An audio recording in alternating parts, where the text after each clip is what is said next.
You're listening to Talk Star Wars, a proud member of the Star Wars Commonwealth Podcast Network.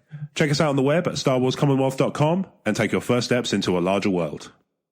Talk Star Wars is a production of Emotionally 14. For fantastic podcasts, video series, blog posts, and much more, visit us on the web at emotionally14.com and enjoy content for the permanently teenaged.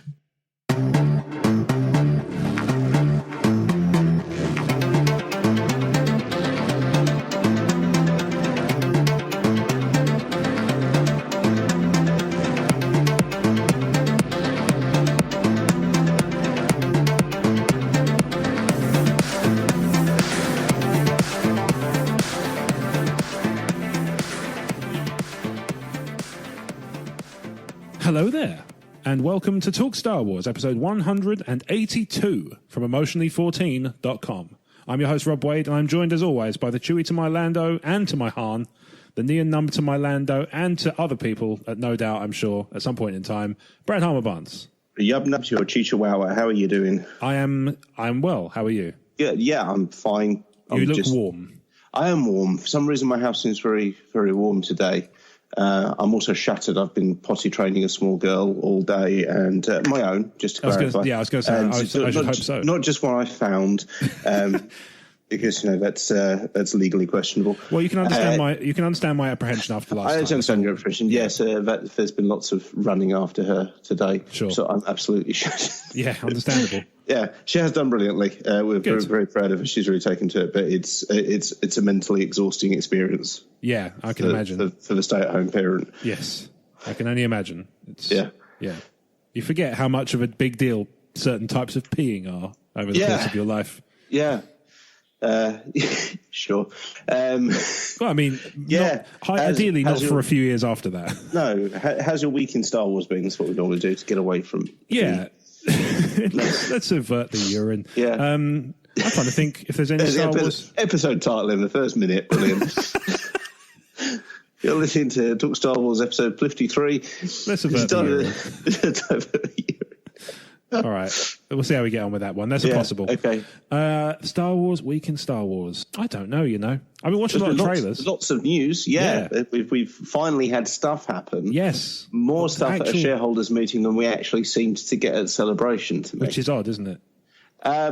Yeah and no. I suppose there were things like at Celebration, there were things like Clone Wars that weren't part of D23 because they're kind of, Celebration also, almost by definition, is also looking backwards as well. So there was stuff like anniversaries of Phantom Menace, which was a big thing for them, which a shareholders meeting is not going to be so interested. No, indeed, that's a fair point. Yeah, they were different things. I guess. Yeah, it's a different audience ultimately. I know there's fans in the audience, but a shareholders meeting is it's a weird. I think we talked about it a few weeks ago. It's a weird world where these sort of corporate events are actually attended by fans. And I suppose the barrier to entry is lower because people can own shares at much smaller denominations. And I think I remember saying at the time, and it's still true, if you buy into some of these share trading apps on like the Apple Store or the App Store on Google, you actually get a free share from a single share from some company, like a diluted version or something. I don't know how it works. I have no idea. That's terrifying. I've just like taken my first steps in a tiny way into crypto, so I don't really understand. I don't really understand. No, you're basically Eddie Murphy in trading places at the moment. I mean, with somewhat less aptitude. Yeah. I know what I mean. I knew what you meant. Yeah, exactly. So. Yeah, there's actually stuff to talk about, right? Yes. And to start us off by giving us a little bit of a summary of said stuff. Okay. Vesuvi wrote in. Woo! Because of course she did. Yes. And Vesuvi was kind enough. When's she just going to come on the show and write in for a change? I bet time zones are the thing. I bet that's what it is. Well, maybe she should drink coffee. I mean, I bet she does. Then what's the problem? I don't know. It's a great question. Yeah. And I have to thank Vesuvi as well, because I would not have been nearly as prepared for this show. And that's saying a lot, because even by my standards, this is fly-by-night, seat-of-the-pants type stuff. Brilliant. Vesuvi was kind enough to send me all the posters, timeline things, all the canon stuff, all the YouTube links to trailers and stuff, so I could keep up with what was going on. So Vesuvi, It was only because of you that I was able to keep up with what was going on. So I appreciate that very, very deeply. I think we could take a week off and just give it a show for a week, to be honest. I mean, we've had worse ideas. Yeah, sometimes in this episode. Yeah, it's been, yeah. I mean, what, you'd think averting the urine is a bad idea? Is that what it... All right, we'll bring the urine back. Oh, dear me. Is that a better episode title, or does that need context? I don't know. So, Vesuvi writes, thanks, Rob. Thanks, Brad. She did attach a snail via emoji, but obviously that's harder to get across on radio. I woke this morning to the wildly discussed D23 special look. Can't wait to hear what you think of the new footage from The Rise of Skywalker. Best Vesuvi, Knight of the Commonwealth. And she is the best. She is, yeah. P.S. I especially loved Brad's reiteration of what clones are. Clone bone. The non-clone, clone-ish theories online drive me bonkers, and that's not a far drive at all. Can confirm. P.P.S. Can't wait to hear what you think of the trailer for The Mandalorian. For those still wondering if it's IG-88, it's actually IG-11. Yes. PPPS. The D23 timeline has placed the untitled Obi-Wan Kenobi series as beginning 7 years after Episode 3, just in case anyone asks. They will. They will, absolutely. So let's run through these kind of piece by piece. So let's start with the one that I think is going to be the quickest discussion, and work our way up. Okay. So it's actually reverse order in this case. Okay, cool. There is now officially, and we can talk about it and we can speculate on it wildly as we see fit. And, you know, listeners are welcome to contribute via podcast@emotionally14.com for their own contributions and contrived ideas. Mm-hmm. There is officially an Obi-Wan Kenobi series on Disney+. Banging. Yeah, absolutely. Like, I'm sure people have been skeptical about our enthusiasm for it, but it's purely because up until that point, it was not an official thing. That is all. Yeah, it's also, I'd actually said kind of from the outset, I didn't like the idea of a movie. I didn't think there'd be enough of a hook to hang a theatrical release movie on. Mm-hmm. And I think it was about a year ago I said exploring the digital TV show medium would actually be the best place to do this story. Clearly they agree. Yeah, and clearly, you know, me and Auntie Kath are very much on the same page. Absolutely. Just to be clear, for those keeping track of the Can and the Cross podcast, this is not the same Auntie Kath from The Crazy Train. Auntie Kath from The Crazy Train is a fictional character who's utterly useless. He's a moron. Auntie Kath in Talk Star Wars canon is Kathleen Kennedy. Yeah. There you go. Which I guess in the game, is there an Auntie Kath in the games cast? Not yet. Do I need one in fire when ready? It's up to you. Okay, cool. So, yeah, the Kenobi series is now official, and they announced it in it was, I would say, 13% awkward. Kathleen Kennedy was talking, obviously doing the delivery, you know, the usual sort of, you know, high what's the word? Mm-hmm. High performance job of kind of laying out what's in the timeline and what's in the catalogue and stuff. And then she brings out Ewan McGregor, but at no point does she say his name. She just said, she says, let's bring out a beloved character from Star Wars, like Star Wars lore, something to that effect. And the Duel of the Fates plays. And then Ewan McGregor walks out. But it's like, why would you not just say, ladies and gentlemen, Ewan McGregor? Because that would have more impact, in my opinion. Yeah. I mean, it's not, you know, it doesn't detract from it because obviously you're a room full of Star Wars fans. I get what they were swinging for, but I personally would have announced him anyway. It's more like it felt more like she was announcing number 3 at the Royal Rumble, and it's, you know, Ewan McGregor in this weird sort of pseudo wrestling world I've created in my head just now. And then Ewan McGregor comes out and says, Kathleen, can you please ask me if I'm playing Obi-Wan Kenobi ever again? And she asks, and he just turns and says, yes. And apparently he's been wanting to say it for some time because it's been kind of in the pipeline for some time. Did Alan Partridge write this script? No, but it would. That's what it feels like. I can understand what you mean. It's a bit. I didn't see this. I kind of only caught it after the event. Yeah, it was a little bit weird. That's awkward as hell. Yeah, like I say, about 13%, like 15 at a push. It was. I mean, I'd have loved it more if he'd said, "Please ask me if I'm playing Obi-Wan Kenobi again." She said, "Oh, you need to go on." Nope, and just walk off. Goodbye there. Yeah. There. Just to vindicate Talk Star Wars. No. We never said it wasn't happening. Nah. We were very clear on this. We just said it wasn't announced officially yet. No, I just get complaints. And now it is. Yeah. And now now we can be excited about it. Yeah. Awesome. Yeah. 7 years after episode 3. Yeah, all right, fine. There's not, I mean, I saw a tweet that pre-Rebels, post-Solo? Yeah, I guess so. Okay, cool. Certainly post the beginning of Solo, maybe not post the end. Around the time of A New Dawn, maybe. I guess so, yeah. Yeah, okay, cool. Yeah. There was, I found it interesting. I wanted to get your take on it. There was a tweet earlier that did the rounds that suggested there was a ton of Kenobi content between episodes 3 and 4 in canon. I can only think of the episode of Rebels, Twin Suns. There's a couple of short stories in the Marvel Star Wars main comic series, because in the first story arc, Luke finds Obi-Wan's diary, and they used to, in between main story arcs, they'd have like an intermission issue where Luke would read a story about Ben or about Yoda or whatever, and just do a little self-contained story that way. But I feel that, say, a ton is hyperbolic. Yeah, I mean, it could. That may be my interpretation of the wording. Yeah, there are some short stories. I wouldn't have said ton myself. Yeah. Yeah, indeed. That's it. Like I say, I may have interpreted that kind of additional flavor, but I mean, he's in Rebels as well. But. Yeah, there's that episode of Rebels, but that to me those two things feel like exclusively the only two things. Yeah. Some short stories in the comics and stuff. Some incidental stories. I wouldn't have said he's got a main narrative going on. He's supposed to be out of the picture. And to be fair, I don't think they ever said he had a main narrative, but it was just, like I say, it struck me as odd. I just sat there thinking, I don't remember any of this, apart from the Rebels episode. But if there's comics, then that makes more sense. Yeah. There were a few odd short stories, almost like intermissions. I suppose I know Master and Apprentice isn't set. There's a little tiny bit of Master and Apprentice that's set in that time, but not by much. Is it a tiny bit? Don't think so. No? Unless there's a flash forward. I feel like there's a really brief flash forward at the end. That's Qui-Gon's funeral. Oh, it's the funeral, of course it is, yes. Okay. There you go.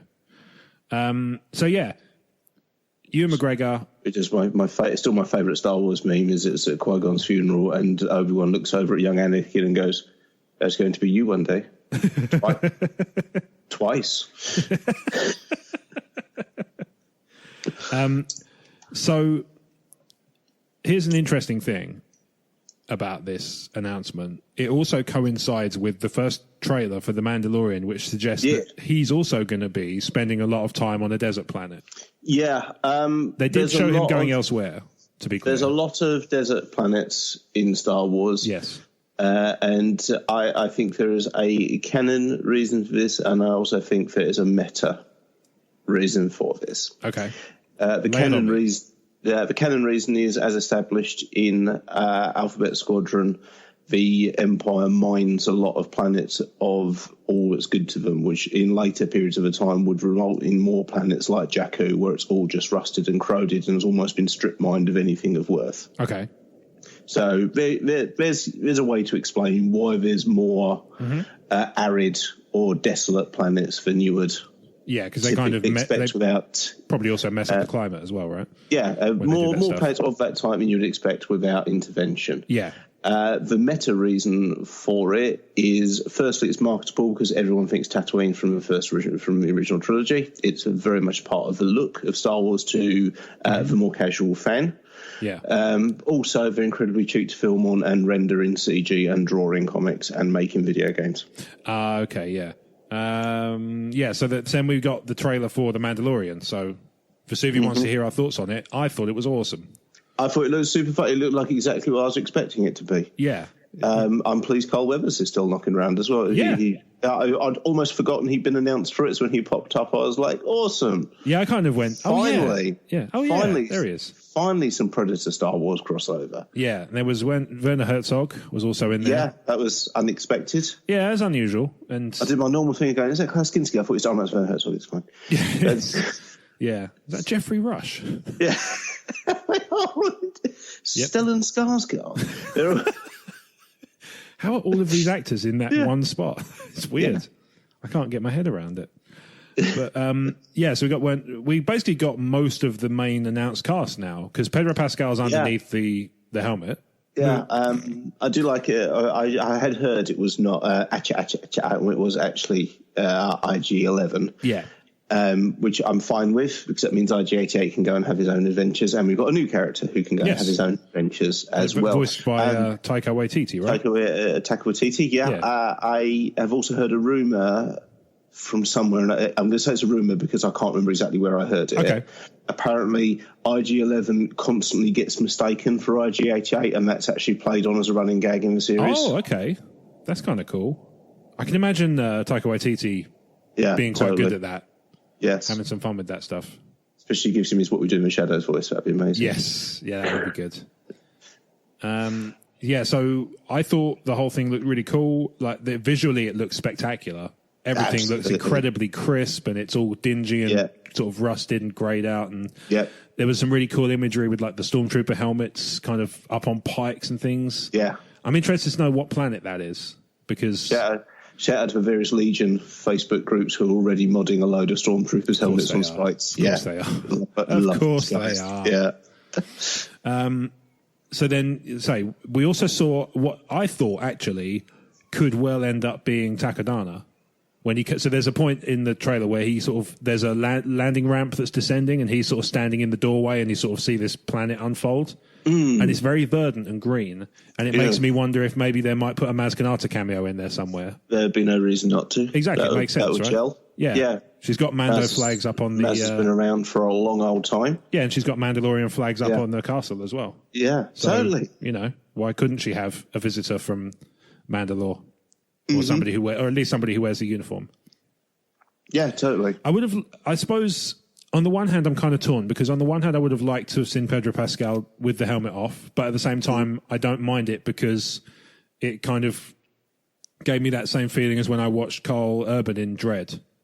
Yeah. Like, he didn't have to take the helmet off, and that's fine. No, if he does take the helmet off, I'm hoping it's a big deal. Yeah, it should be like a Lucha Libre wrestler losing their mask, Yeah. It should be a big thing, like it should be, if they're on the brink of... Yeah. Like, they almost protect... It's almost like a survival instinct to protect the helmet first before other things. Yeah.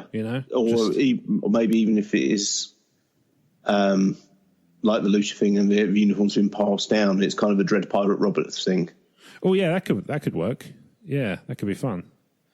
And then we got... Gina Carano was in there very briefly. Yes. Very, very briefly. Just like a sort of... Yeah. Not as briefly as Natalia Tenner. Was she the Twi'lek? Yeah. Yeah, the one who winked. Yes. Yeah. Okay. That's all I remember about it was. Yeah, that's all she does. Yeah. But there wasn't really much in the way of. There was no exposition.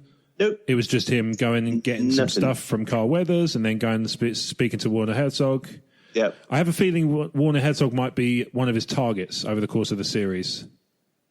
I don't know. There was. I will caveat by saying I know there are already YouTube videos that break down that trailer in very specific ways, and one of the things they focus on very heavily is the necklace he's wearing. So maybe he's affiliated with something like the Pike Syndicate or Crimson Dawn or something. I would also say Mandalorian culture is one of those parts of Star Wars that attracts a very dedicated fan base who will know Mandalorian culture inside out. For sure, yeah. It's what Karen Travers used to refer to as for Fandalorians. Nice. And if that's your thing, absolutely great. If you're bonkers about one part of Star Wars, then please absolutely go nuts for it. Yeah. But I don't claim to have anywhere near the knowledge of the more specialised subsets. So your knowledge is Mandalacking. Mandalacking, yeah, I like that. It's my new nickname. There's Mandalacking. Yeah.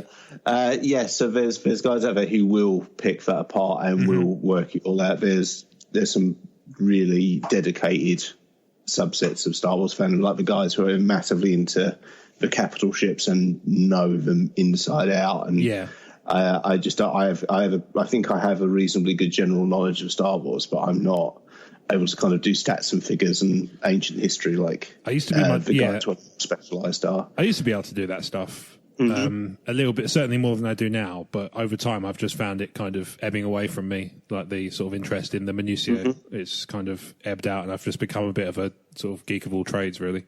Yeah. Master of nothing. Yeah, I mean, also fair. That's my favourite Metallica album. Master of nothing. Good at some stuff.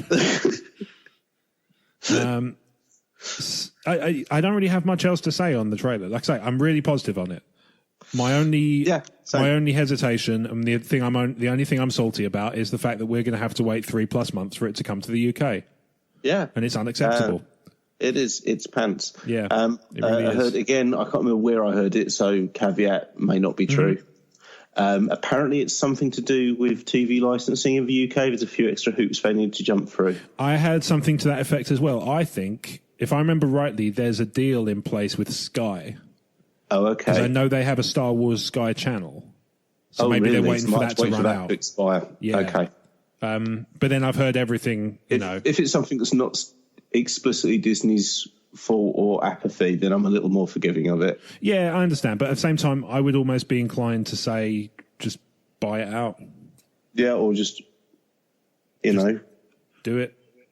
Yeah, or hold off until everyone can have it all at the same time. Yeah, it would be kind of nice, because all it's going to end up doing is it's going to mean, because I don't pirate. All it's going to do is going to passively encourage piracy. I'm not a pirate guy, so but that's not fair. I think they're awesome, but that's mainly like actual Yahara pirates rather software pirates and such. I don't pirate, and as a result, I'm going to be behind.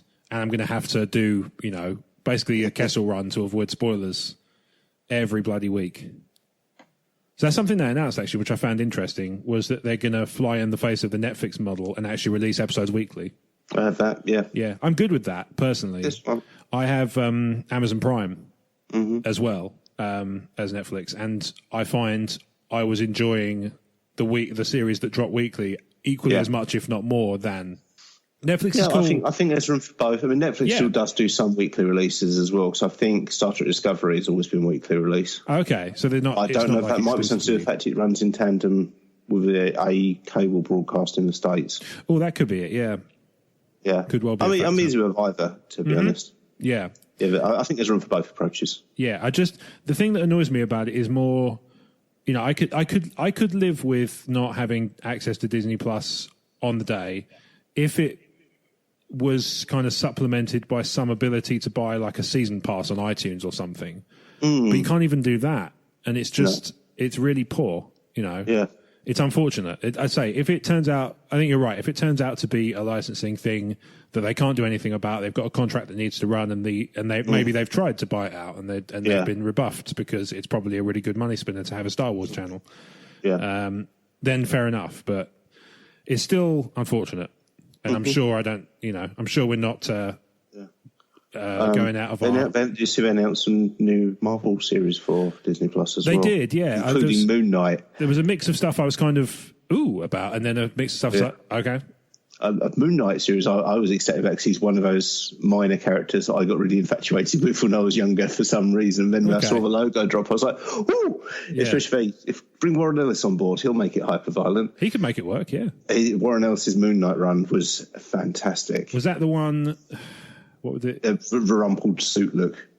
So it can't have been 5 years ago for Warren Ellis run. It was a very recent one. Oh, it might be the one I'm thinking of. Yeah, From the Dead, is it called? The first one? I think it might be that or the series before that one. Yeah. Oh, okay. Yeah. I know. Warren Ellis's run was great. A Moon Knight series. I read A Moon Knight Trade. I know that. Yeah, his look was rather than a more like superhero looking suit, he literally had like a white business suit was the look. Yeah, it is Warren Ellis. That's the one I read. Yeah, okay, I thought it was good. Yeah, no, he was a really good choice for that one. That was good.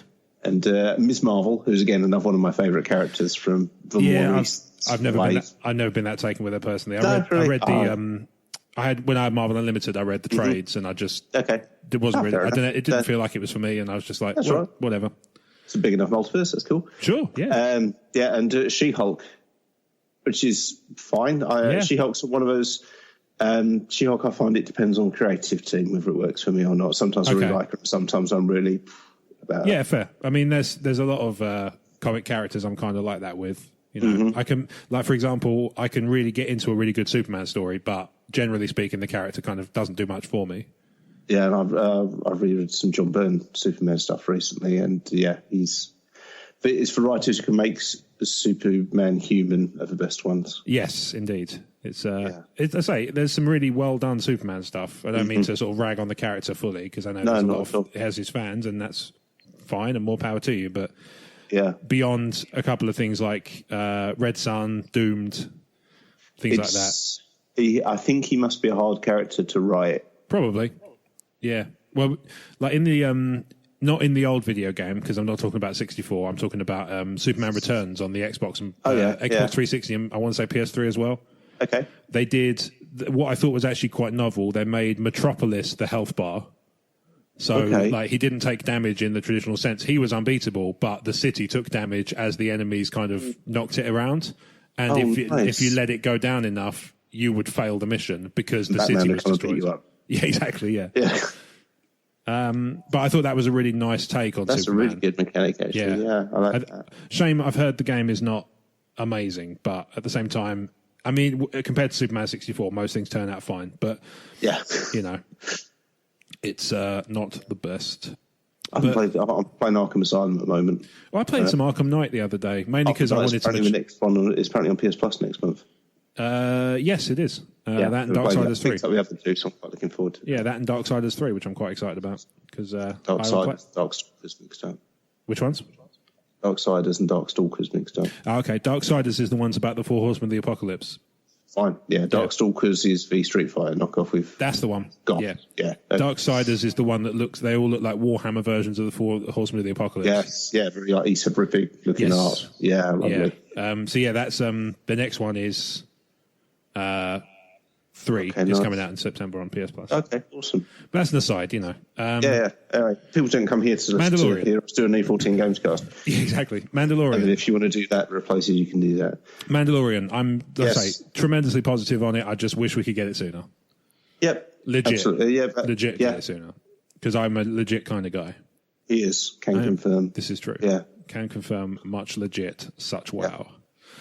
So, the meat and potatoes. The meat and potatoes of this of the reveals was, of course, the 2 minute and 11 seconds D23 special look, which was 1 minute and 6 seconds of old footage from old films. I was about to say the regurgitated meat and potatoes. The reheated, vomited up for some squeaking baby birds. Let's go with reheated. Because you know it's still delicious. Yeah.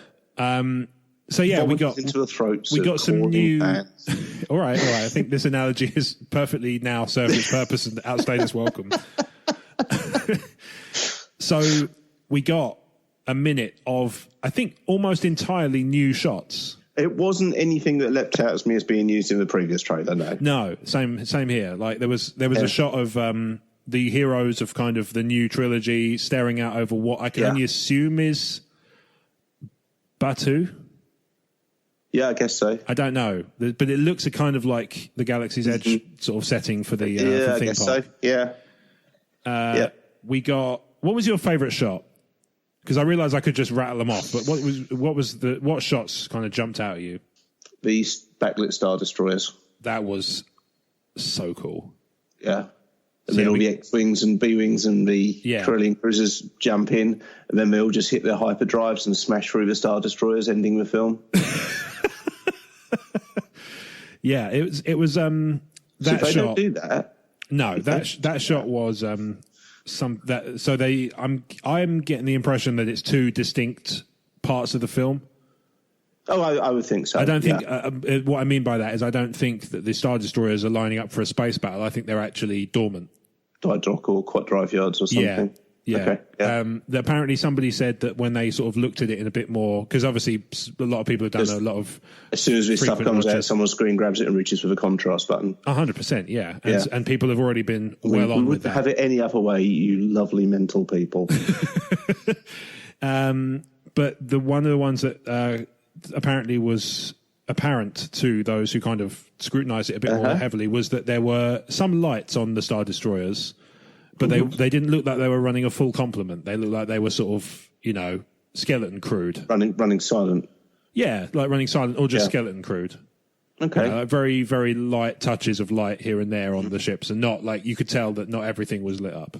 Yeah, okay. But that whole backlit thing with the sort of thunder, like almost like a thunder effect and stuff. Yeah. Incredibly cool. Somebody apparently picked up on that it looked like they had a red trim around the edge of the Star Destroyers, like they're all kind of branded for some sort of fleet.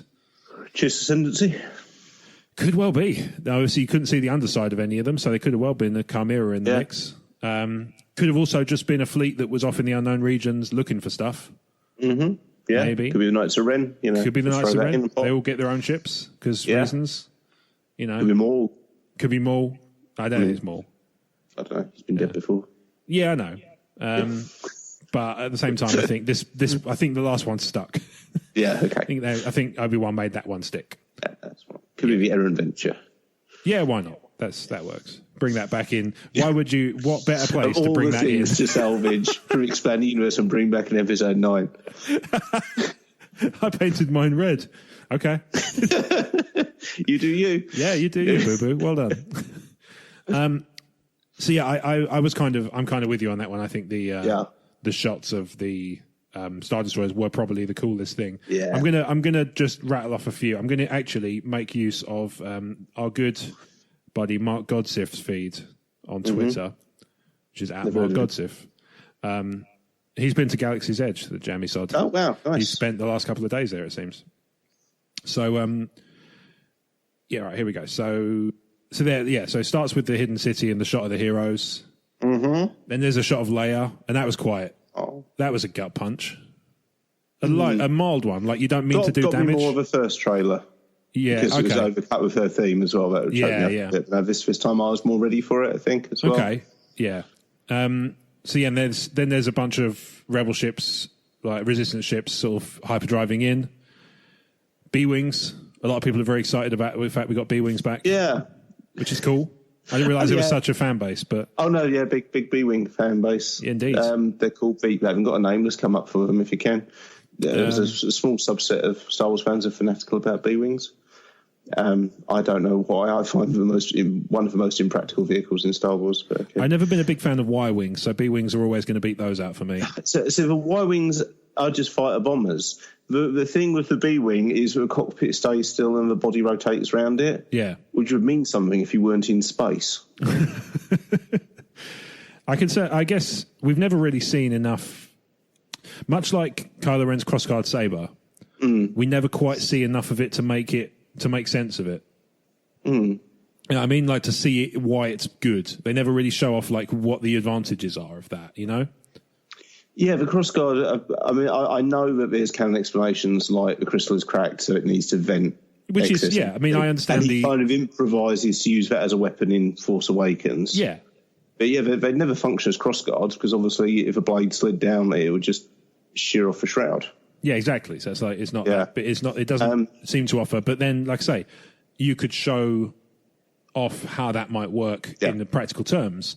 We didn't really get a chance to see that, but that's all. Yeah. So you can understand, like with B-wings, it feels like the same deal. We've never really seen them in any big space battles to the point where you can sort of go, "Oh, that I can see. I sort of see why that's useful." Yeah. You know. Okay. So yeah, we see those all jump in.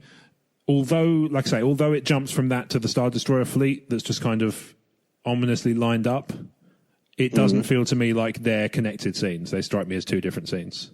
Okay, well, I'm sure someone to argue with you. Partly because the background of the one scene is clear day, and the other one is like a sort of like a maelstrom, basically. Yeah. And then we see Finn and is it Janna on the bridge of what looks like it could be the Falcon, or it could be a cruiser. Yeah. Hard to say. C-3PO with red eyes? Yeah. What do you make of that? 000. You reckon there's 000 involvement? No, but he's giving Kieran Gillen a boner on Twitter. Yeah, but I mean, there's something of an upside to that. Yeah. What do you reckon in terms of, do you think there's scope to kind of bring it in as some sort of mechanic, like you could turn, I don't. You know, if I've said in the past we're not going to bring Thrawn or anything like that in episode 9. I certainly, with all love and will for Kieran Gillen and Salvador LaRocca, I really don't think they're going to bring in 000 in episode 9. It would be a late one. Who's basically the protocol droid Buffalo Bill. It's never going to turn up in episode 9. A movie for kids. They could use it. They could use 3PO, I suppose, to kind of interpret some sort of Imperial. First order traffic or something. I don't think it's going to be Darkside 3PO or Psycho Killer 3PO or anything like that, because a Psycho Killer 3PO is just far too far fetched. And that is a deep cut. Thank you. Enjoy that one. Vesuvial note though. Good, yeah. Anyway, punks, that's fine. Yeah, or it could just be played for a laugh. It could be he gets EMP'd, or he gets overloaded by a data signal, his eyes just flash red, and that's it. And you know, that's over the past few years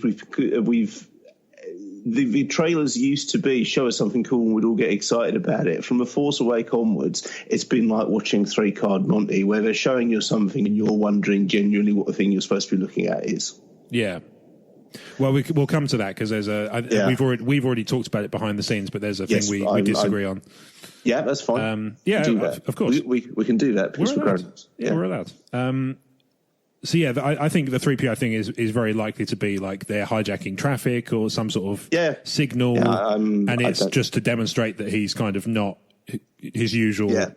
While at the same time doing something one hand and kind of showing us the other to make us go, "Oh, what's that about?" Yeah, but I think it's most likely to be something along those lines. I think. Yeah, I agree. And then they showed a shot of a laser beam hitting a planet that looks like Starkiller Base, which could end up being a flashback. Hopefully it's not a Death Star or anything similar. Or Galaxy Gun or... Somebody pointed out, I think it was one of those contrast things. I think it was Matt Keegan who originally brought my attention to it.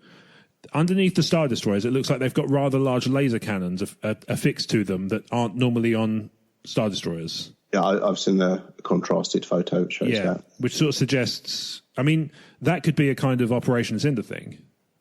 That could be an outfit of Star Destroyers specifically designed to glass a planet. Yeah. You know, like they're Star Destroyers plus. They're not just there to bombard. They're there to wipe stuff out. Yeah. So maybe that's one of them. You know, we could be seeing a flashback about Operation Cinder at that point. Totally. We could be seeing a flashback of Starkiller Base because there may be. I've heard something about it, but I don't know if it's speculation or genuine leak. So I'll stay quiet on that at the moment. Maybe you can tell me off air then. If you're interested, sure. Well, if I remember to ask you later, more likely. Yeah, but so for anyone, in any case people don't want to know, I won't say anything. For those who do want to know, you can find it in the usual places. Yeah. There's a Reddit for that, I think. There is, absolutely. A very good one. Then we see Rey basically just cut down half a forest with a lightsaber just by lobbing it. And that's pretty cool. Fine. I'm always down for rule of cool with Star Wars. Sorry, what's the rule of cool? Rule of cool is if it looks cool, it rules. Oh, is literally that simple? That is it. And Star Wars is built on that. If it is, and Star Wars has always been about what looks cool, and then kind of like the canon explanations come in and kind of explain stuff. Like a lightsaber is cool. That's all you need to know. In the original trilogy, it's only later on we get the bits about how it actually works and what it's capable of and what isn't capable of. That's for fan fluff, which keeps people entertained. Yeah, So that's all. Okay, that's fair. I forget what we were talking about, but led us on to that. So we were talking about Rey flinging the lightsaber around a forest. Catching it. So I said about Kylo Ren's lightsaber is, that looks cool. It's a great design. Let's use that. And then obviously some Star Wars fans go, but wait, hang on. And then we get the canon explanations come like, it's because the crystal's cracked. Oh yeah, that's a cool explanation. We'll go with that. Yeah. And that's all Star Wars is based on. It's wizards in space. Have fun with it. Sure. Yeah. So a lot's been made of the fact that when she catches the saber. So interesting, I saw a weird take, right? And I'm not saying this is a bad take, but it is a weird take. There's a point just when she chucks it that she seems like she's exerting herself. And somebody said, what if the lightsaber got stuck? Like, well, that's not how lightsabers work. There's nothing. What could it get stuck in? It's not going to work in a tree, is it? I'm not on board with that one. I think that's a weird... It makes no sense to me. Anyway, I'm not gonna, I'm not doing it to say like, oh, look how stupid so and so was. I literally just, I saw it and I was like, that's a weird take. I don't know, not for nothing, but when you throw something quite hard, it's exerting. It's probably just that. It's probably just the exertion of lobbing an object that's, being propelled by your power of your mind. If I had to guess, I guess so. But it was a cool. It was a cool looking bit. Yeah, it was a cool looking bit. I'll say that. And she's wearing, a lot is made of this. As she catches the saber, she's holding like a red thread in her hands, like a piece of red fabric, rather. I wasn't sure if it was a glove or just kind of wrapped around her hand. Yeah, it looks like it looks like a really loose wrap. like a really loose red fabric wrap. Yeah. I don't know. Do you know anything about what that's supposed to be, or? No, I don't know anything about that yet. No. I remember seeing it, but no, nothing leapt to my mind as to what it was supposed to be. But I'm sure people have gone ballistic coming up with I'm sure, yeah. Wacky. Well, apparently there's some people who are using it as kind of an indication that Reylo is a thing, because apparently there's something about a red thread that runs through stuff. People refer to it as a red thread, and they saw it as like a literal... Okay. I don't know. Maybe. Who knows? I wouldn't be a fan, but, our feelings on Reylo are well documented. Absolutely. So then we move to a really cool shot of Kylo walking away from a tie and igniting his crossguard lightsaber. So I thought we had a Palpatine moment there, a voice one, but I think it comes later actually, because we go from Kylo with the crossguard lightsaber to actually the two of them fighting in the sea. Yeah, or on the coastline. Yeah, so there's like a sea, and they're fighting on, just looks like a large metal object. So a lot of people are speculating that it's Death Star wreckage, which is entirely plausible. And in fact, there's some really good side-by-side comparisons of the tractor beam to not the tractor beam. Sorry, the shit. Is it the? No, it is the tractor beam. Yes, the tractor beam controls Obi-Wan shuts down. Comparison of that and the side-on thing. They wanted to go for something that looks Death Star-y without being too blatant. Yeah, it's a perfect thing to choose. So, but that's based on the teaser poster. The one with Palpatine kind of lighting up the background. Yes. Yeah. So I don't know how much of that is real and how much of that is just cool poster stuff. Mm-hmm. But that looks, what they're fighting on looks like it could totally be a collapsed thing, like a collapsed tower or a collapsed... Yeah, it looks great. Visually, it's really striking. Yeah. Oh, incredibly, yeah. When you watched it, did you feel like they were fighting to the death? Because some people are kind of suggesting that it's light enough that they're sparring, yeah. There's not enough to go on, in my opinion. No. So at this point, we hear Palpatine say, your journey is something to the effect of your journey is nearing its end. Yes. And then we move from that to the controversial shot that has everybody talking quite wires beyond me. And this is where we kind of don't quite line up. We move to a very brief shot of Rey, very gaunt looking, very kind of pale in a hooded cloak with a weird, I'm going to say slightly goofy double lightsaber that kind of flips into almost like a switchblade. Kind of flips. It goes from like a sword breaker into a double-ended one. Yeah. Yeah, which to me that looks kind of strange. But what's your take on that bit? On a visual level, side Rey bit. On a visual level, it's cool. Yeah, visually it looks fine. I have a problem with the lightsaber, which is exactly the same problem I have with both the Predator's staff and the Kurgan's sword, which is one of the things I don't want with a weapon is designed to collapse in on itself. Yeah, especially... I feel like that's a dangerous weapon to have if it folds in on itself while the blades are active. Yeah, I think it's rule of cool. People have the idea without really thinking it through, and Wikipedia will explain it away in a couple of years and we'll all be happy about it. Mm-hmm. I don't even know if they'll bother going that far. No, possibly not. No, I thought visually it's great. My wife is convinced it's not actually... She seems to think it's not actually Rey, despite the fact that it's Daisy Ridley, and here we are again. Yeah, it's definitely. I would say it's definitely Daisy Ridley. Mm-hmm. I would say I'd be very surprised. In fact, I'm going to go out on a limb and say I'm not even going out on a limb. I can verify this. Mm-hmm. It's not real. I don't think it is. No, I think it's a Force vision or a prophecy of some sort for reasons that are both reasons that are both canon and meta. Yeah, so I'm kind of with you. I would suspect I'm with you. So, but lay it out how you see it, and I'll kind of see how far along I go. I've also pinged you something that verifies. I went first last time. You go first this time. This is just for your own interest. We don't have to talk about it. But I've just pinged you something that's. I've sent her that as well. Sorry, the bit you've just sent me. You've seen that as well. Yeah. I forwarded that on to her. She still doesn't believe me. No, fair. But the highlighted bit says to me, we're right. But anyway, especially as that bit has been edited. Yeah, it's since been taken down. Yeah. So anybody now who's following along probably knows what we're talking about, but it's all good. Yeah. So you go first, and I'll jump in and go. Yeah. So the canon.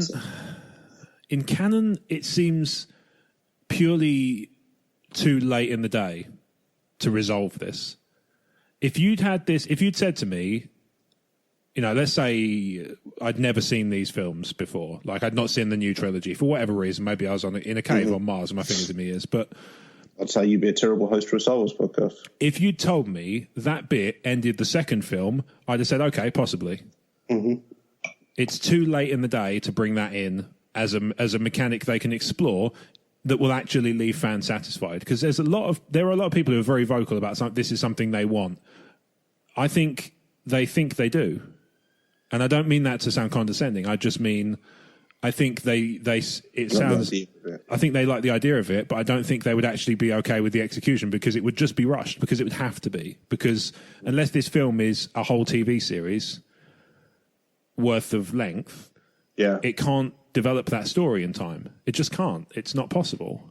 I mean, that is a problem people had without having seen it myself. That's the understanding I have that a lot of people had with Daenerys' rushed character arc in the last series of Game of Thrones. Yeah, they didn't do enough really to they did some stuff to seed it, but they didn't make it as overt as I think a few people were kind of hoping for. So that when the switch was flipped and that stuff happened, I don't know is it still too late? I guess I don't know. I'm wary of like spoiler town, but when her character arc changes in the series, it's almost like people are kind of like, whoa, hang on. Like, I sort of get where you're coming from, but this seems quite abrupt. And I think that's the main problem people had with it. And in a similar way, I think this would be a very abrupt way to handle that character arc. Yeah. On a meta level, she's a brand new hero that they're using to market to little girls and little boys, but primarily little girls.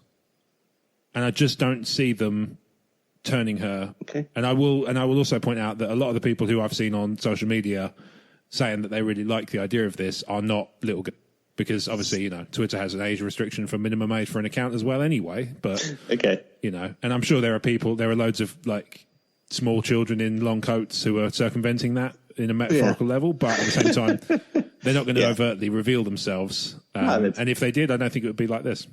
So. Yeah. On a meta level, I don't think they're going to do it because she's a character who appeals to young girls and boys. But I say to a larger extent, girls. And I think that they're not going to be that. I don't consider them to be that bold with that sort of narrative decision. I think they're going to be. That's something they can sell a Black Series figure of. Sorry, is it still a Black Series? Sell a Black Series figure. No, although I would, maybe if they did Thrawn for the Still a Black Series, I would be interested to see how that turned out. Yeah. Have I kind of laid out the groundwork for what you I'm feel? More or less in total agreement, so I don't really know what you were saying when we were coming from some different angles. I more disagree. Yeah, it's not. So the bit we came to different angles on when we talked about it the other day was not so much the actual scene itself. I think it's a step down in terms of the quality of the trailer. So we talked about this a little bit off air, but I'm going to kind of lay it out, and we can kind of go back and forth on this. Cool. Yeah. In terms of canon, I more or less agree with you. Also, there's been no seeding whatsoever of Rey turning to the dark side, apart from Luke saying, you saw the dark side and you went straight to it. Yeah. And that is one of those lines that always struck me as really jarring, because when has Rey shown any... Anakin shows fear and anger from the very early scenes of him in Phantom Menace. Yeah, she's almost infuriatingly the opposite, where they just don't give her any kind of... any dalliance of character flaw. There's seeds of darkness in Luke with his anger and impatience with Yoda, his frustration there. Yep. And that's two people Yoda's kind of pushed the dark side by. Yeah.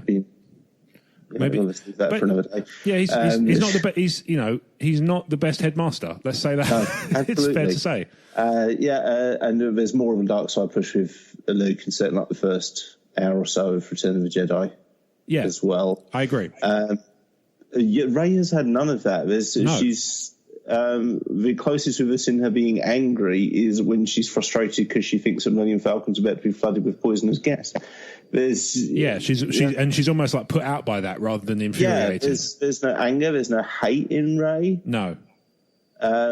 Maybe a little bit for Kylo, I guess. A little bit for Kylo and a little bit of frustration with Luke. Yeah, but not to the levels you need to be. Child murdering Force lightning. No levels with Rey, absolutely not, and that's why Luke's line of dialogue you sort of went straight to is so jarring to me. Because did she? Yeah, did she, or were you looking for an excuse to not train her? Yeah, I think it was. My thing with her has always been that it's the complete lack of that stuff that makes me less interested in her story. I'm not as invested in her story as I feel like I could be because there's no dalliance with imperfection. I don't know. I kind of like it because there's something of that hero we want to be like Cyclops or Captain America who get consistently dealt bum hands and always rise above and always want to be the good person. There's something aspirational in a hero of that type that we've lost kind of post-Watchmen. I don't know. I just feel like... I don't know. She just feels a little bit shallow to me. Perfect. Mm-hmm. Yeah, a little bit. Just a little bit. Everything's a little bit too tidy. Okay, that's fair. And there's certain things you can rationalize to make sense, right? As in, she's. I can go with she's a good pilot, right? Mm-hmm. Because she's lived on a junkyard planet. She's probably tinkered with systems. Yep. I can't buy that she can pilot the Millennium Falcon to do gravity-defying moves that Han Solo can't. We've never seen Han Solo do, who's had that ship for decades.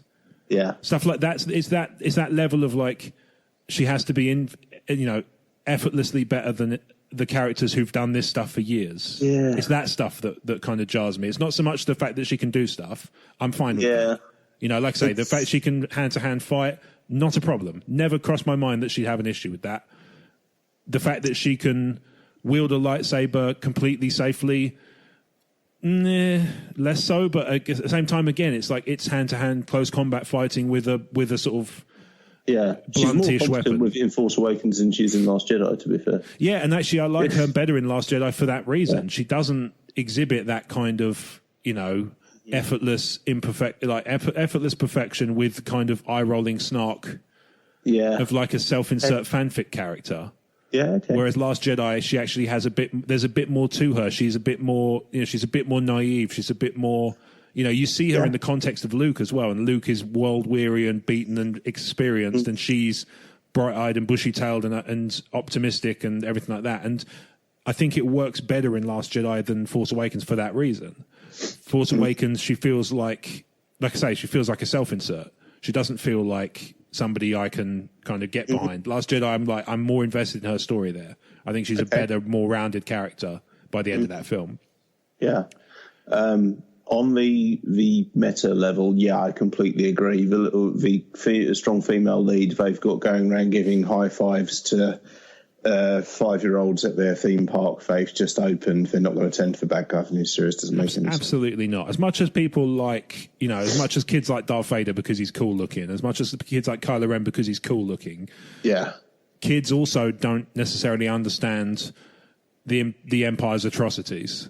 So you can understand, but like, a good character going bad is upsetting to a kid. Yeah. Like a bad character, like not understanding the level to which a bad character is bad is not something I expect of a 5-year-old kid. And every time I see something like that on Twitter, I'm always like, yeah, that happened. Yeah. You know what I mean? It's unless I see video evidence. Yeah. Video it didn't happen is basically my gist on that one. But little 3-year-old Tarquin is so upset about Brexit he couldn't finish his quinoa. I know. Yeah. Poor Tarquin. Thoughts and prayers to Tarquin. But yeah, I don't see this. I see this as like the Force tree on Dagobah. Yeah, that's what I see this as. Dark Side Cave, some sort of vision of what could be. like a temptation of power, maybe, or like a nightmare that Palpatine's kind of putting in her mind to kind of unsettle her or whatever. Yeah, some attempt to rattle an evil clone of her, because that is how clones work. That if they did that, I'd be like, okay, that's. I mean, that's how clones work. Yeah, I still think it was kind of goofy, but at the same time, it would at least make sense. Yes, this does not make sense to me at all. No. Now, this is the bit we disagree on. Okay. I think there's some really cool stuff in this trailer, but I think the quality of the trailers of the sequel trilogy has gone progressively downhill. And the reason I say that is because in The Force Awakens, with some exceptions, because there were people, I mean, ultimately there are people who throw dartboards, certain YouTube channels, with maybe names and numbers in them, throw a lot of darts at different things. And so as a result, they can occasionally claim the odd success because they've basically fired a Gatling gun. Our thought generator tennis ball machine we had. Exactly. It's like they fire a Gatling gun at a tennis. The Death Star is Sebulba. Exactly. So most people going into The Force Awakens thought that Finn was going to be the Jedi. Yes. Because the trailer was set up that way. Yes. To make us think that Finn was the Jedi, and that was in the film, but it wasn't. But the thing that the way they did it was purely misdirection.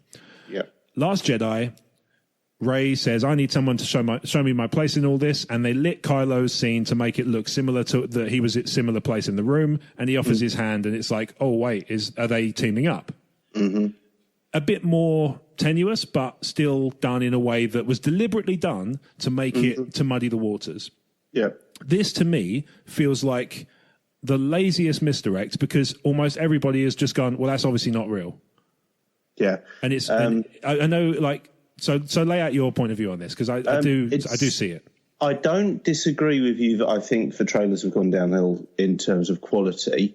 Where we disagree is I think it's also on the part of the audience, because I certainly know my opinion on the trailers and the way I approach trailers has shifted since Force Awakens, because when it first came out it was like, oh wow, cool, what's that thing, and then came the second Force Awakens trailer with Luke delivering a load of dialogue. Now there's an issue because Luke doesn't say anything in Force Awakens, and we spent weeks over-analysing something which wasn't even in the film. Yeah. And then do I need to go into the farce that was a Rogue One trailer, which I'd have liked to have seen that film. That looked a good film. I love Rogue One, but that wasn't the film that was in the trailer. No, there was quite a bit of difference there. Yeah, a huge amount of difference, and intentionally so as well. Yeah. At the point that trailer came out, they knew that TIE Fighter was not in the final version of the movie. Yeah. So another intentional misdirect. And as it went on with Last Jedi, the way I started viewing the trailer shifted. So when they, if Force Awakens had been played more straight as a trailer, and the Last Jedi trailer had come out, I'd have gone, oh, maybe they are teaming up. That would be cool. But instead, I started going, what are they trying to hide from me? And now, with this final film, even more so, you and I are now going, well, that's obviously, what are they lying? It's no longer, what is there to be excited about? It's now, what are they lying to me about this time? Yeah. And we're no longer enthralled. But coming back to a metaphor you said earlier, we're no longer enthralled by the magic stage show. We're watching the guy playing three-card Monty trying to catch him cheating. Mm-hmm. Yeah. That's the difference to me. Okay, I mean, I can see that, and I don't think actually, now that you've kind of laid that out in a bit more, because obviously we were doing this over the internet, which is never a good idea for any kind of nuance. Yeah, totally. But we, now that you've laid it out, I understood where you were coming from anyway, but I don't actually think we disagree as much as maybe I thought we did. I don't think we did at the time. I think maybe we were just talking past similar different points, but kind of. But a series of Honda's 100 hand slaps in the general direction of conversation was what was happening. Yeah. But I say, for me, it's just it used to be, oh, that's so cool. What does it mean? Now it's like, there's the misdirect, as opposed to like, where's the misdirect? Like kind of what you were touching on. It's like it's not so much which bits that the first film was like we didn't know what to get. We weren't sure what we were getting. Second one, we were like, well, there was a misdirect in the last one. Which one where do you reckon it is? Yeah. And then this one is like, well, there it is. What is it? I would say there is a bit of cognitive bias on our end as well, because a cursory glance of social media will reveal that there's a lot of people who don't hold the same view as us and do think she's going to make a dark side turn. Because I feel like they haven't seen the other films if they believe that sincerely. Or they're just more casual fans. Yeah. Could be that, yeah. Don't analyse it to the same level that people who host a Star Wars podcast do. That's all. But I mean, I feel like if they're tweeting about it, they're probably pretty involved in the fandom. You don't have to be that involved in Star Wars fans to be excited by a new trailer. To the point of tweeting about it constantly? I feel like you do to a point. Don't know, Star Wars just excites people. Sure, yeah. I mean, I've not really seen much in the way of buzz about, obviously I've seen excitement from our kind of, the crowd we run with. So obviously the Commonwealth is very jazzed about this. Some of our friends like Tatooine Sons and people like that are excited, understandably so. Yeah. But I haven't really seen much kind of extra buzz, like extra network buzz. Yeah, I'm more just saying be aware that Star Wars is, with the fields and the circles we move in, it's very easy to get in a bubble, to have a bit of cognitive dissonance as to what the actual general perception of this stuff is, as opposed to people who listen to and make podcasts about a subject will have a different angle from the person who enjoyed seeing Last Jedi and is looking forward to going to the next one. Yeah, I mean, it's entirely... I'm sure there are people who are taking it on face value, but like you say, they're more likely to be the people who've just seen the trailer because it's a new movie trailer. Yeah. And, Star Wars is coming out this year. Yeah. That's kind of the limit of it. Yeah. Yeah. Yeah, all that's cool. Yeah. Perfectly competent way to enjoy Star Wars. And the look of it, the visuals of the scene are very, very cool. I think the visuals we've seen in that trailer are superb, because I always thought that Force Awakens, there was nothing wrong visually with Force Awakens. Yeah. But I do feel the other three movies trumped it significantly, and The Last Jedi, I think, is genuinely the most visually striking movie in the Star Wars series. And Episode 9 seems built on top of that almost. They've taken a few of the bits of Last Jedi and Solo's visuals that really worked. And they seem to be building on that, which I think is great. Yeah. What did you make of the teaser poster that they've released? It's fine. Yeah? Yeah, I have no strong feelings about it. I really like the colour scheme, the red and blue. That was cool. I like it better than I liked for white and red, yeah. Yeah, I like the red and the blue kind of contrast stuff. The Palpatine thing, they used the Hot Toys. And I was about to say, did you know they just used natural? Yeah, I can totally see from looking at it, I can totally, with that in mind, I went, yeah, okay, I see that. It's a good likeness, but it's not quite right. It's fine. Because don't get me wrong, Hot Toys make some amazing stuff. And if I had more space, I would totally make use of those things. I would have some sort of Hot Toys. I'm pretty sure they've done a Constantine, so that'd probably be the one. Are they large scale things then, or they're 1:6 scale? Oh, that's quite large. Yeah. And they're incredible. The details, nothing short of outstanding. They're excellent. And like I say, it would be, maybe it's not Hot Toys, maybe it's Kabuka. But anyway, Hot Toys make super cool stuff. And I know that I'm pretty sure the Nerd Room guys have a couple. Sounds like their thing, yeah. Yeah, they run at, so to give you an idea, they run at sort of £300 to £600 for a 1/6 scale figure. But nice. I mean, like I say, the likenesses are wonderful, but you pay accordingly. You get what you pay for, but you pay for what you get. Yes, indeed. Yes, no argument cool. there. Cool. So all in all, I think there's a lot to be positive about from that teaser. Okay, cool. It's a cool looking teaser. Yeah, it's a cool looking teaser. I think it's, it intrigues me enough to, I mean, certainly I'm going to go and see it. I was kind of thinking to myself, might I give the Midnight Show a miss this year? Because obviously it's quite a, faff. Yeah. To do that and then go to work the next day, potentially. But that's what annual leave is for. Sure. And if I have some left by the end, I will certainly consider it. But I'm actually thinking, like, based on that teaser, like, yeah, you know what? I could probably stand to do that one on the midnight showing. That's probably fine. I'll come with you. Cool. Let's do it. That sounds like a plan. We got one more question. It's about Last Jedi. How are you feeling on that idea? It's been a while. Yeah, sure. Let's do it. Yeah. All right. So it's mainly, to be fair, it's a long old question. And a lot of it is like point of view, which is, cool. Yeah. So it comes from James. Hello, James. Hello, James. And James writes, hello there. Hello. It's been a while since I've emailed. Since before The Last Jedi, actually. But life runs away with you sometimes. Here are a few things I thought you might enjoy discussing on the show. If you have already and I've overlooked them, I apologise. Also, if you're fed up of talking Last Jedi, feel free to skip it. Well, we've already mentioned it on the show, so it's... I was the same way as you. Leaving The Last Jedi, I asked myself, did I like that? I've never previously had that issue with any Star Wars movie. Even the prequels, which rubbed me in many ways wrong. Oh my. I clearly enjoyed them. Yeah, I clearly enjoyed them. Funnily enough, The Last Jedi had a prequel feel to me. I think a large part of that was the... I'm going to miss a word because it's a little bit hyperbolic. A large part of that was the blatant comedy. Fair comment. Also, The Last Jedi felt like a 2-hour TV special instead of a movie. Okay. And with fewer wiki chat sex lines. Yes, indeed. Lest we forget. Something I haven't noticed people discussing about Rey's parents and their discussions with Kylo about them. The connection and the visions they both saw were fabricated by Snoke.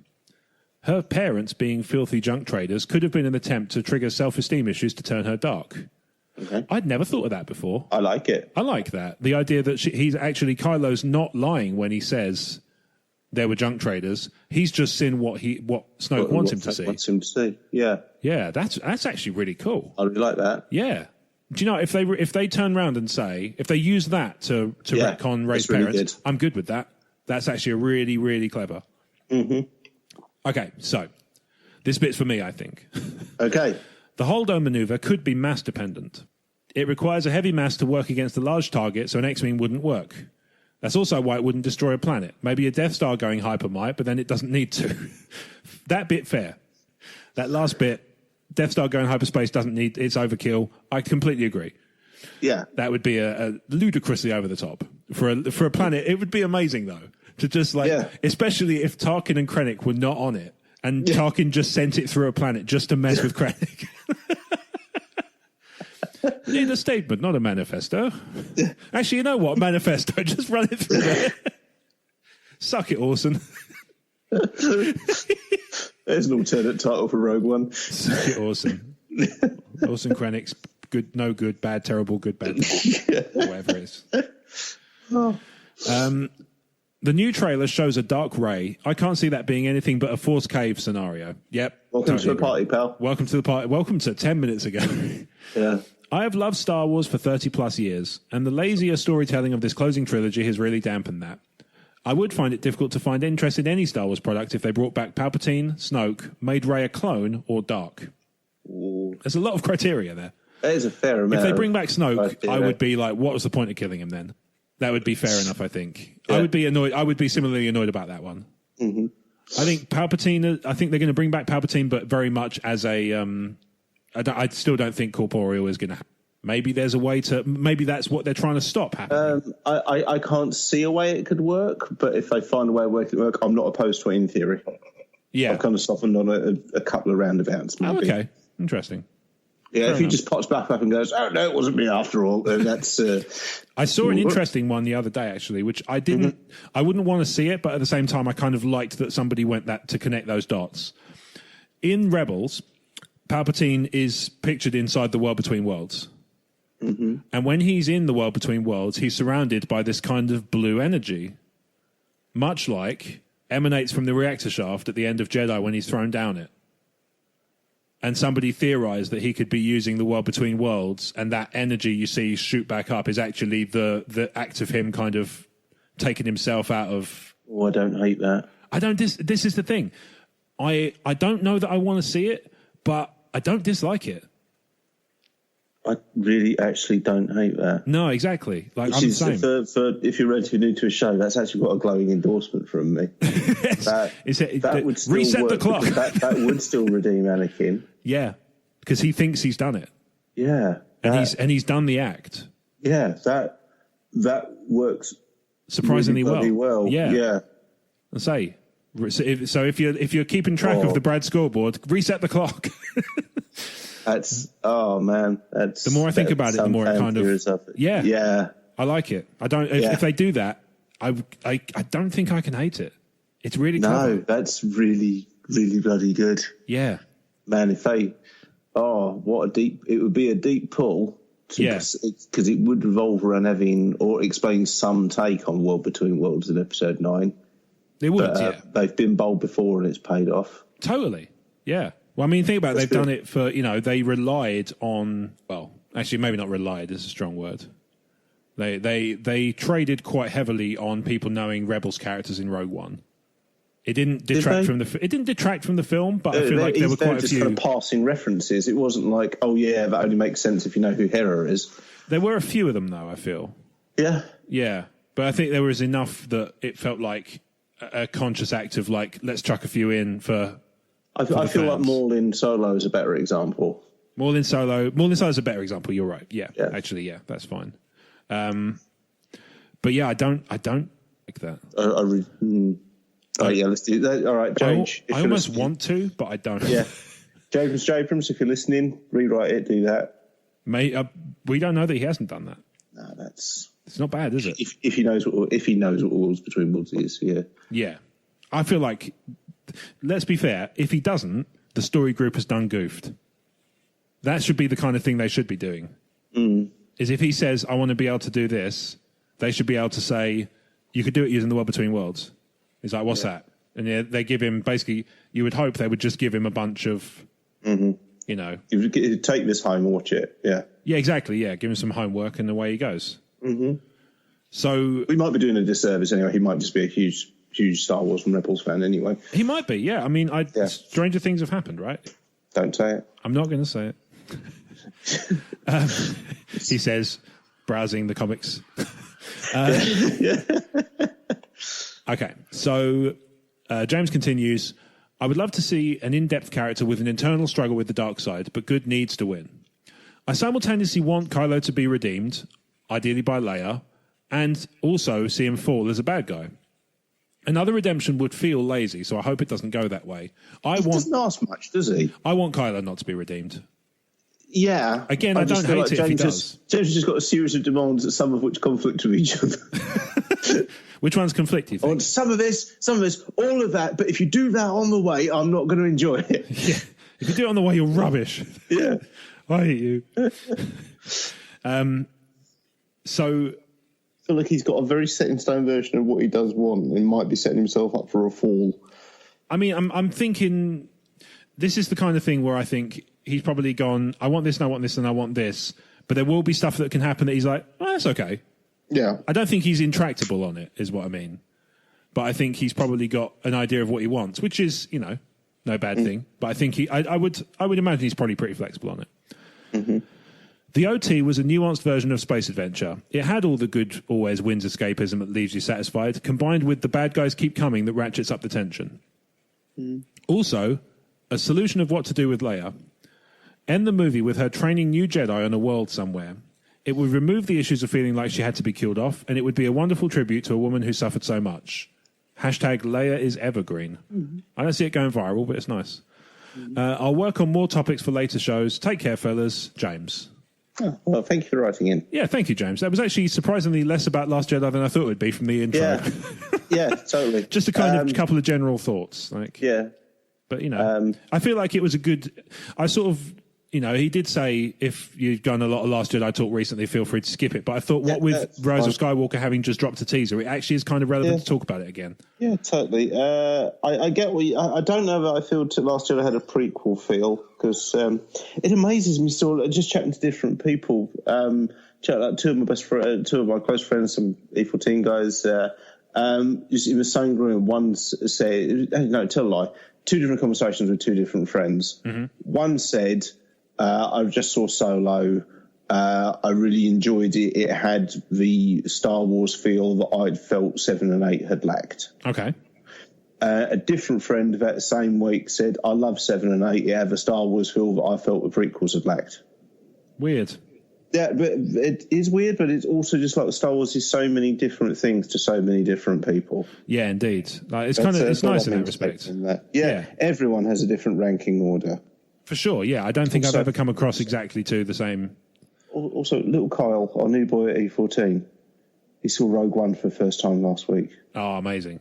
Yeah, and he had the same reaction we all did coming out of that film, just like, wow, how? Oh my, wow, yeah. I'm kind of with him. Like even now to this day, I still find bits of it and go, yeah, yeah. What a film! Yeah, it's pretty. Pretty cool. I love his take on Snoke manipulating the history. Oh, that's awesome. Can't help you with the holdo maneuver. I still think the holdo maneuver sucks like a Dyson in a black hole. It's rubbish. Let's just move on. Yeah, that's fine. I'm with you. I don't. It's like Han shooting first. It's like the Parsecs debacle. It's like loads of other stupid stuff in Star Wars that we now just ignore. Or midi-chlorians. It's just stupid bits of Star Wars that we ignore and get on and enjoy the rest of it. Yeah, indeed.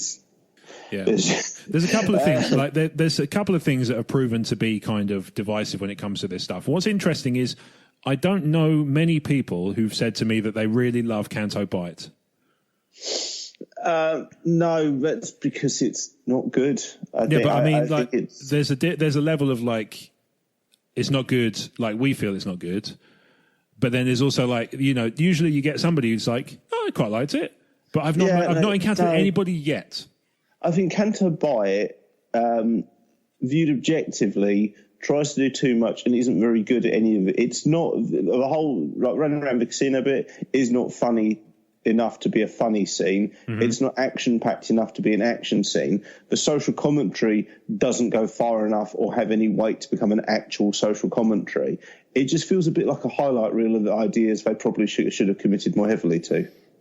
Yeah, I don't know. I think I'm kind of good with the fact that they didn't go down the really over-the-top social commentary route, because I feel like that sort of stuff, it's almost like the kind of stuff I go to Star Wars to get away from. Yeah, it's more so you've commented before where you've said, they kind of do that, but then it doesn't actually come back in the third act. No, but also it's just kind of like, hey, good guys, bad guys are good guys too, and so much for the tolerant left. That's basically what it is.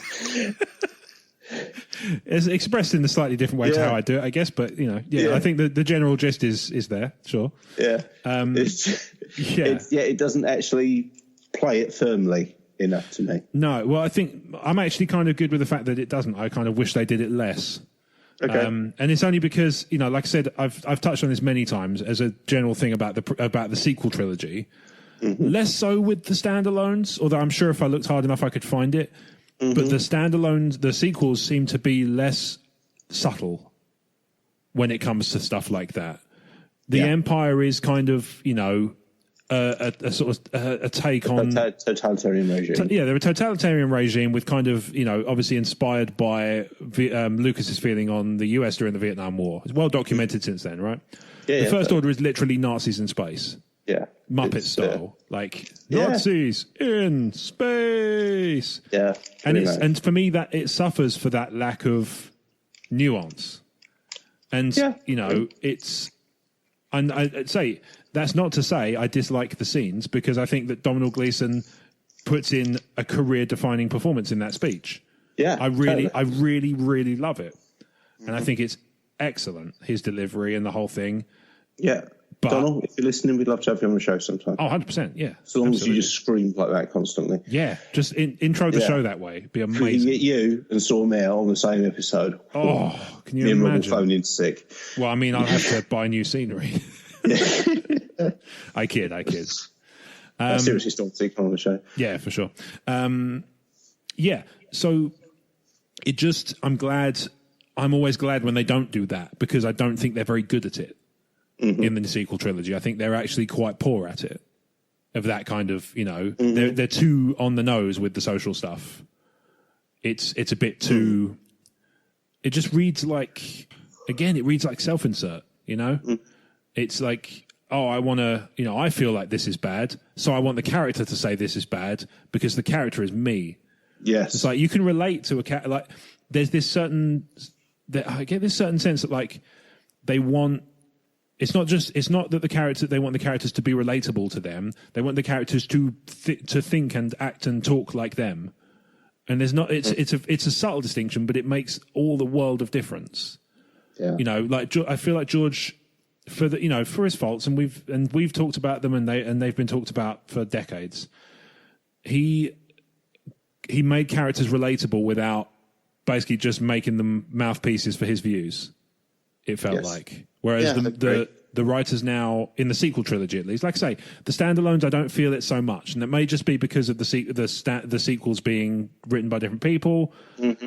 Could well be that, but I don't get that feeling I get the feeling more strongly with the sequel trilogy, like it's an effort to say, like, you must kind of feel this way because I feel this way, and you should think like me, and thus the character should think like me, and if you like the character, that means you think like me. I don't know how to explain it more eloquently than that. It's the best I've got. So thank you, James, for writing in. So our last email, well, actually, it's not an email. It did originally come as an email, but through the magic of technology, we're about to hear our next question live. Amazing. On the air. Yeah. As we sit here, and we can, if you want, we can talk over it. I'd rather we kind of keep that to a minimum if we can, because obviously it might be hard to hear what we're doing. Yeah, so this is the Commonwealth question of the month from Mr. Carlos Candide. Night of the Commonwealth question of the month. And it's me, Carlos, co-host of Tumbling Saber podcast and United Night of the Commonwealth. Welcome, everybody. So here's the question this month. It's coming in late, but it's how I do. What retcon throughout the whole saga and the standalone films, what retcon despise and what retcon enjoy? Now I'm going to disqualify two things, okay? Two things that you cannot answer. The first, why did Anakin build C-3PO? Why? We did not need that. Nobody needed that. C-3PO. And Revenge of the Sith, Bail Organa telling Captain Antilles to wipe the protocol memory. For me, a perfect little retcon. It helps to explain a lot. That happens. So, what is your favorite retcon, and what is the retcon that you despise the most? Now, for next month's question, I'm passing the baton to David Donovan. I don't care if you've answered a question before. I'm passing you the baton, sir, because I know you have a question. Thank you, everybody. Peace. And peace to you, Carlos. So, yeah, retcons.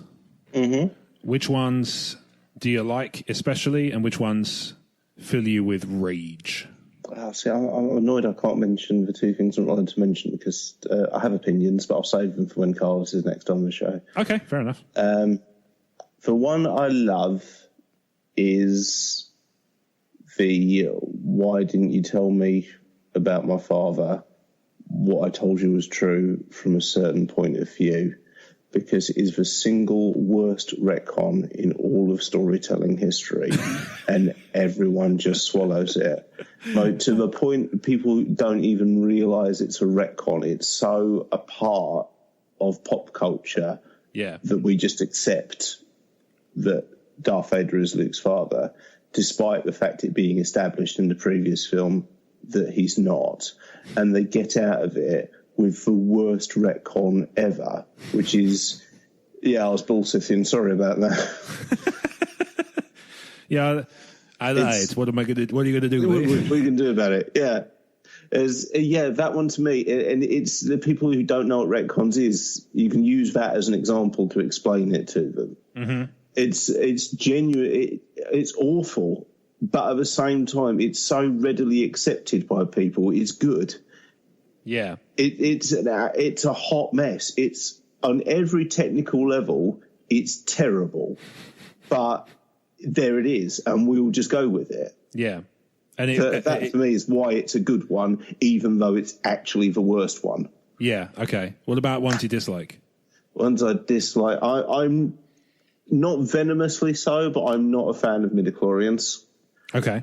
Because they inject hard sci-fi into space fantasy, and it doesn't really work for me. And I think I'm obviously not the only person to feel that, judging by how often midichlorians are brought up any other time in the saga apart from that scene in Phantom Menace, which is to say very little to none. Indeed. I don't know, that's one I hate most, but it just never sat right with me. Yeah, I seem to remember even back when we first met, we were talking about that as like something that rankled you. So clearly it's stuck with you for that one. Yeah, I know some people who love it because it puts a little bit of hard sci-fi into Star Wars because they're more sci-fi fans. Yeah, I can see that. But yeah, no, so I don't outright hate it, but it always just kind of sat with me as that doesn't quite fit.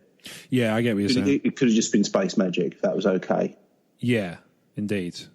Or it could have been. It could have been some sort of genetic thing, but you know, less of a blood cell thing and more of yeah. I mean, without mentioning the protocol droid who must not be named, there are a lot of characters in the prequel trilogy who didn't need to be in there at all. Yeah, indeed. Certainly the Chewbacca. There you go. Okay, so you've thankfully just given me the one I dislike the most. Chewbacca in Episode 3 is not necessary. No, absolutely not. At all. Like, you're on Kashyyyk. Fine. Yeah, you're on Kashyyyk. Okay. Yeah. But actually it makes Solo a bit sadder. Yeah. Because there was a point where he was in a good place, and that's not the case anymore. I sort of see how people feel about Return of the Jedi kind of being like the happiness at the end being undone by The Force Awakens, because like everybody's just kind of gone back to type. Yeah, okay. So yeah, the one I dislike off the top of my head is Chewbacca, because when you said that one, I had a reflexive like, no, yes. Yeah, there's, to be honest, even Boba Fett. I mean, I get the clone army had to come from somewhere because that is how clones work. And sure, but it's. I didn't. Did anyone looking at Episode 2 sit there going, "I really hope Boba Fett's in this one"? Yeah, I think they could have had Jango without Boba. Yeah, and just said that the unaltered one would take time to grow, like it would take time to grow naturally. Yeah. So have him to the point where it's like maybe you keep Jango for Episode 3, and maybe you have him taken out there. Yeah, and Boba's still young, but he's. I don't know. I mean, then you're kind of not solving the problem then, because you're still including him. I'm not saying that he shouldn't be included, because... and the one I like, and this is probably my favourite retcon in history, is Galen Erso programming the fault in the Death Star. It's fantastic. Yeah. And, I just feel like that's the kind of stuff that the standalones... where they can enrich. Yes, absolutely. Because that retcon in Rogue One takes nothing at all away from New Hope. No, absolutely enhances it, if anything. Yeah, because it's like it's actually a conscious. Nothing about Rogue One weakens a New Hope in the slightest. No, at all. Because if they hadn't done it the way they did it, maybe they explain it away as a flaw that's built in, but it's not. Galen who does it. It's like a crack team of rebels who sneak on and stuff. That would have been daft. What they do instead is they simultaneously highlight Galen Erso's character redemption, which is done really well.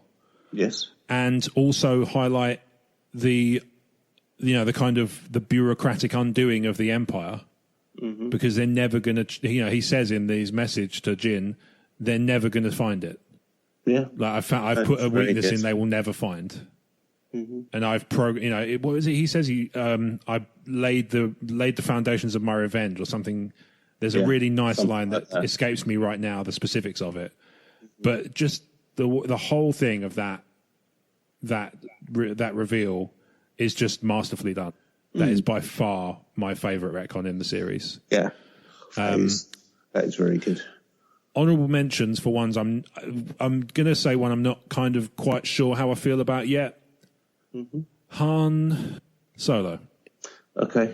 That's me just, Yeah, it didn't need to be in there. His name could have just been Han Solo. Yeah, exactly. Or... it felt like a very cheap joke. Yeah, exactly. And that's kind of not what I was hoping for from that. Like, it's just also kind of killed one of my favourite off-the-cuff jokes. It's just when Greedo goes going somewhere solo, I always want him to say, no, I was taking the Wookiee with me. No, I actually got some passengers. I don't know if you saw it. Yeah, not like to brag or anything, but, beep, beep. Not like to blow my own trumpet, but, toot, toot, my man. So, Carlos, there are answers. Thank you very much for sending that in. Yeah. And listeners, as you may have guessed, we have a rig now. We can do this over the air. So you can send us voice messages if you so wish, and we can hear them on the air. No editing required. I did have watching A New Hope today because, as mentioned before, I have a 2-year-old who's Star Wars obsessed, and one of the original trilogies is usually on at some point. Mm-hmm. Watching A New Hope, I've mentioned before how I feel the little kid who says let's go play ball in Phantom Menace isn't crapped on enough for his terrible acting. Right. I feel that the Star Destroyer gunner who doesn't open fire on the droids in the escape pod gets a lot of stick for not just blowing up the escape pod because they're not playing by the laser, as they say in Family Guy. Robot Chicken or Family Guy. Yeah. Similarly, TK421, he gets a bit of ribbing for being so easily knocked out. Yep. And rewatching it again, to me, it only strikes me what actually the single most incompetent stormtrooper in Star Wars is. Okay. When the stormtroopers break into the communications bay where C-3PO and R2-D2 are hiding, C-3PO says, they're madmen, you've got to go and stop them.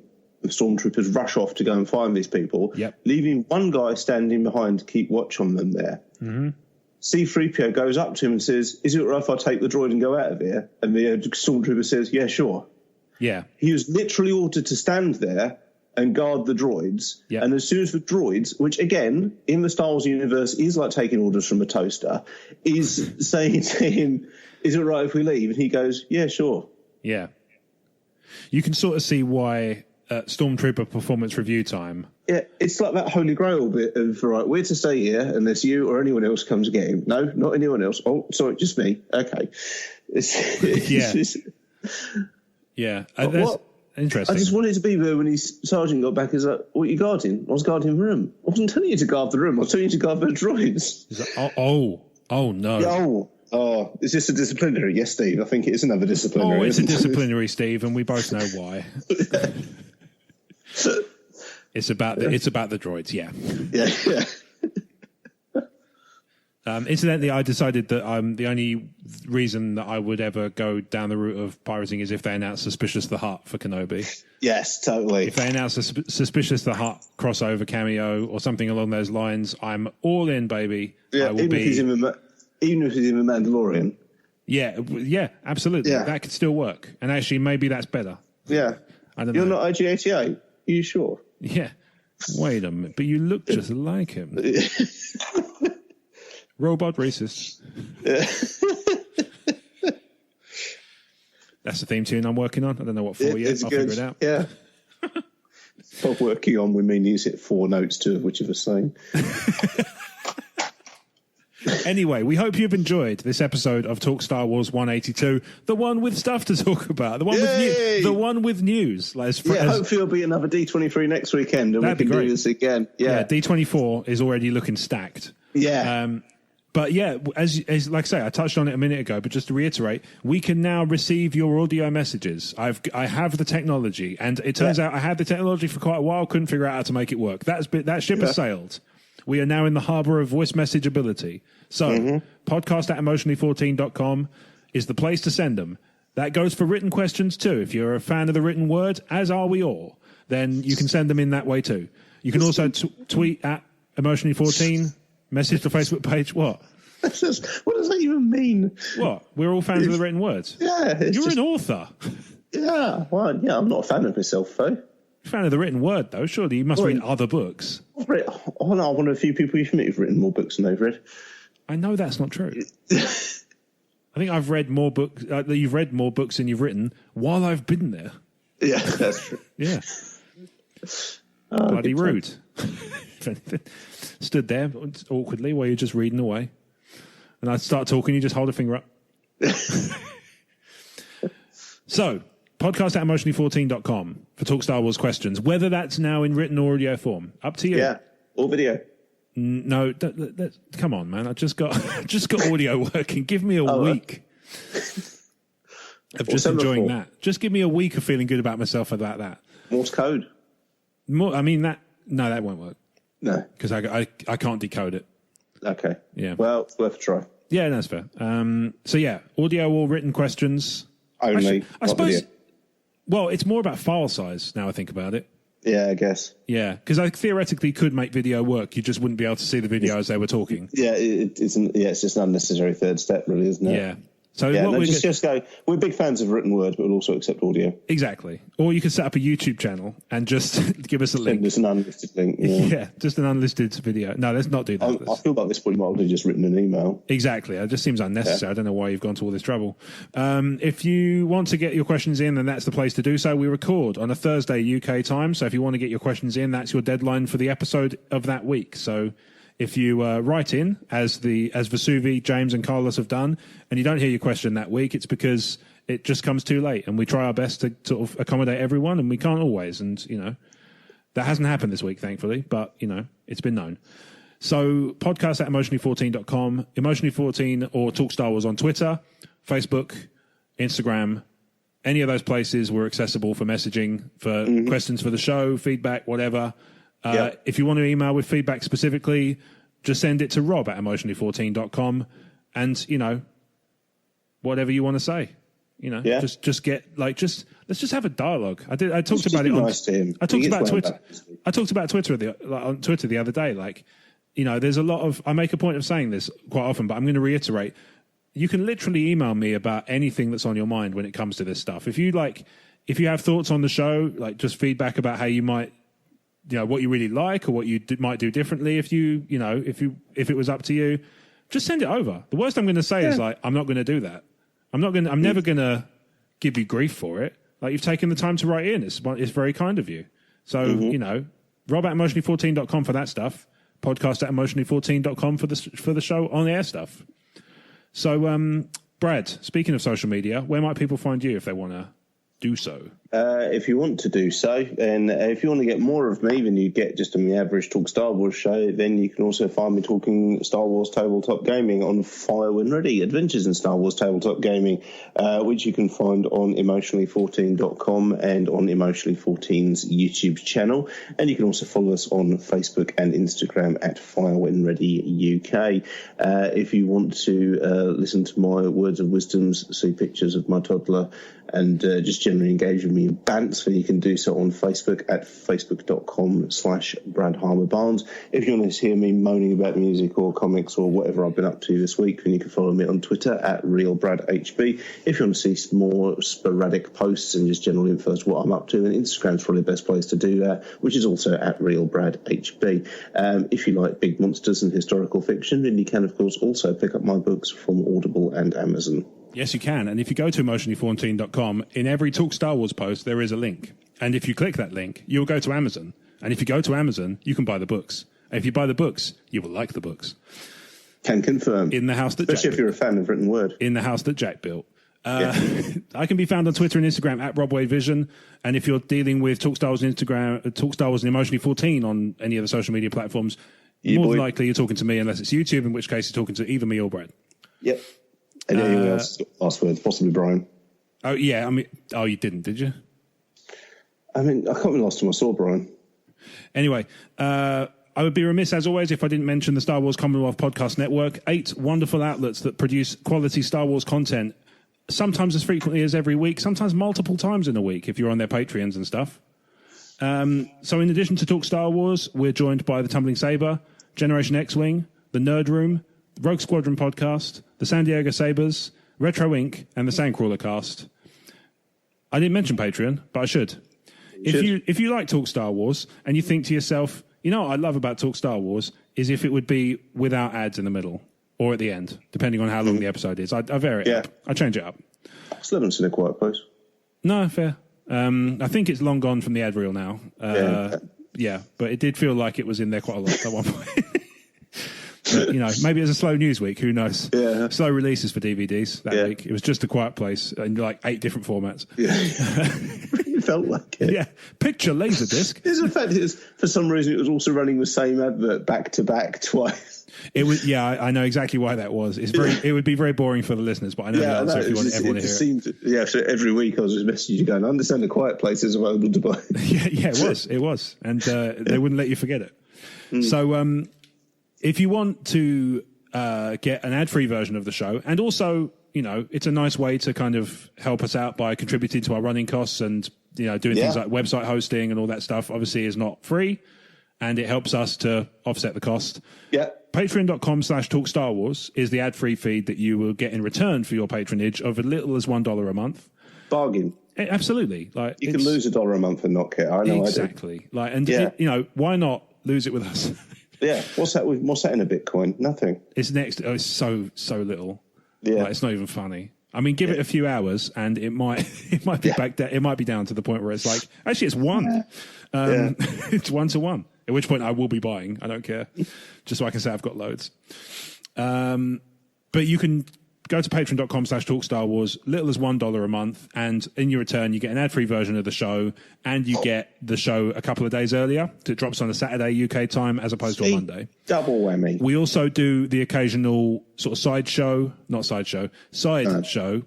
Yeah. In fact, the patrons this week got a little homage to Steve Kirk, our recently deceased colleague and friend.